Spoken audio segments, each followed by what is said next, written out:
There's something hauntingly nostalgic about revisiting the places where movie magic once unfolded. The streets, buildings, parks, and landmarks where iconic characters stood, cried, kissed, or changed the world. Many of them still exist today, but not always in the form we remember. Over the years, the world has moved forward. Cities evolved, skylines shifted, grass grew wild, or concrete replaced it. And now, looking at side-by-side photos of these locations, then, captured forever in a favorite movie, and now, in their current, often unrecognizable state, can stir an unexpected sense of melancholy and awe. Take, for example, the humble suburban home from E.T. the Extraterrestrial. Back in 1982, that California cul-de-sac was etched into the memories of millions. The glowing fingers, the moonlit bicycle flight, pure magic. But today, the neighborhood is cleaner, quieter, and somehow emptier. The house still stands, but with new cars in the driveway, trimmed hedges, and a fresh coat of paint. It's just a regular house now. No evidence remains that a glowing alien ever lived there, or that a boy once made the sky his highway. Or consider the firehouse from Ghostbusters, a real-life location in New York City known as Hook and Ladder 8. In the film, it served as the quirky headquarters for the ghost hunting crew. Covered in slime, echoing with proton pack blasts, it felt larger than life. Today, it's still active, still heroic in its own right, but it's surrounded by towering buildings, modern businesses, and endless traffic. The signage is subtle, and most people walk by without realizing they're steps away from cinematic history. The same can be said for the steps in Philadelphia from Rocky. When Sylvester Stallone sprinted up them, arms raised, the cityscape behind him shimmering with hope and grit, those 72 stone steps became a symbol of perseverance. Now, tourists flood the area daily, mimicking the pose. But the view has changed. Trees are taller, buildings taller still, and yet somehow the magic clings to the stone. The past echoes with every footfall. Then there's the Back to the Future Town Square, actually a set on the Universal Studios lot in California.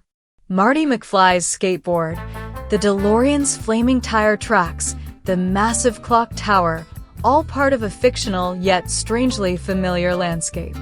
That same lot was used in countless productions, but none left quite the same imprint.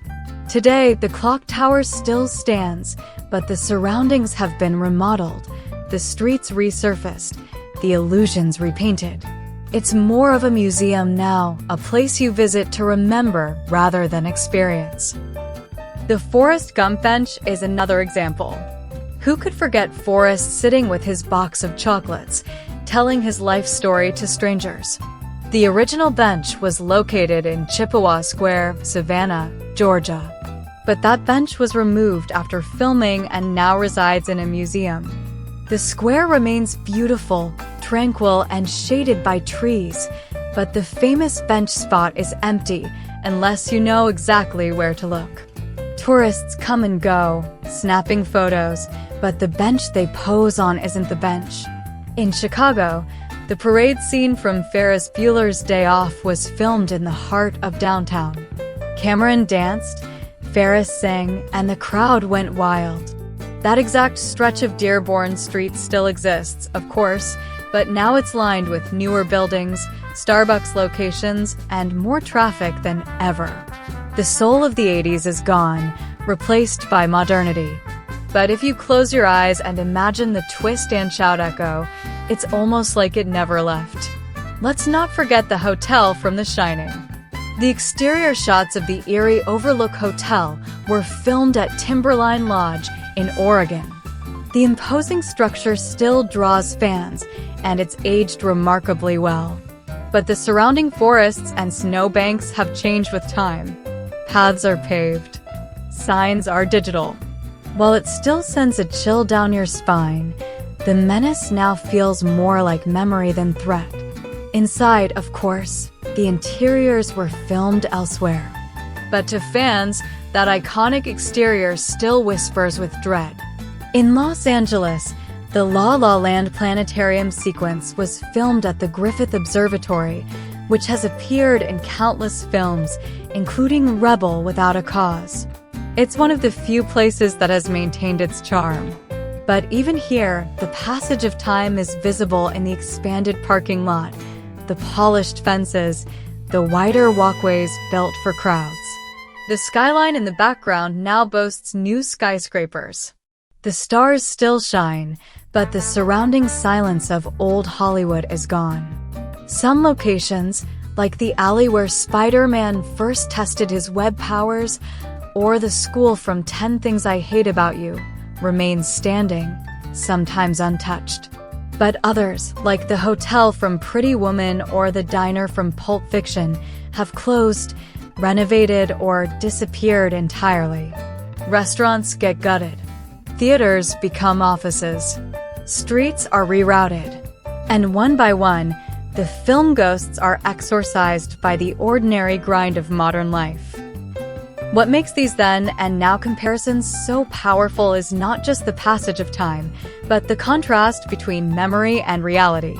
In our heads, movie scenes are frozen forever.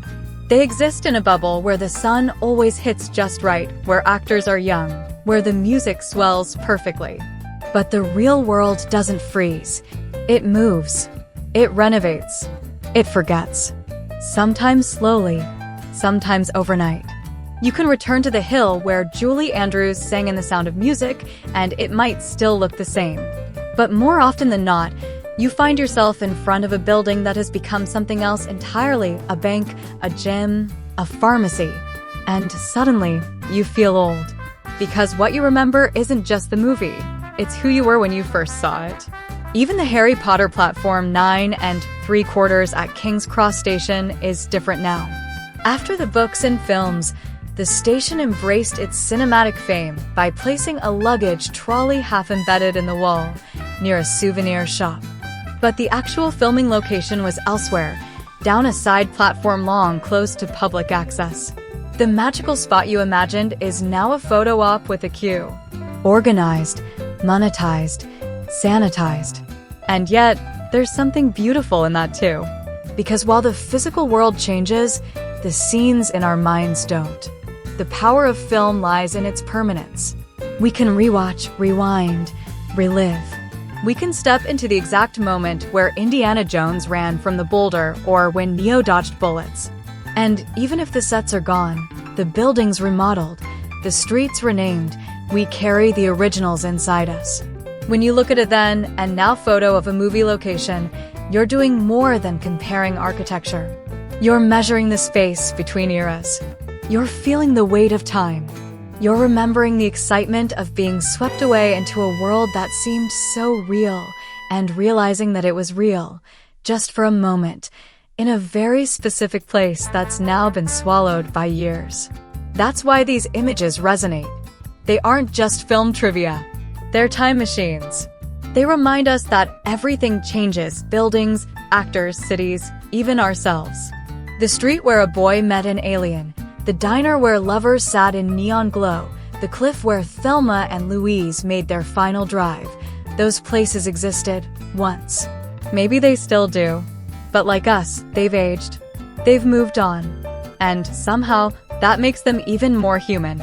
So next time you stumble across a side-by-side comparison, the cracked brick wall where Batman once stood, the steps where Harry Potter bid goodbye, the quiet field where gladiators fought, pause.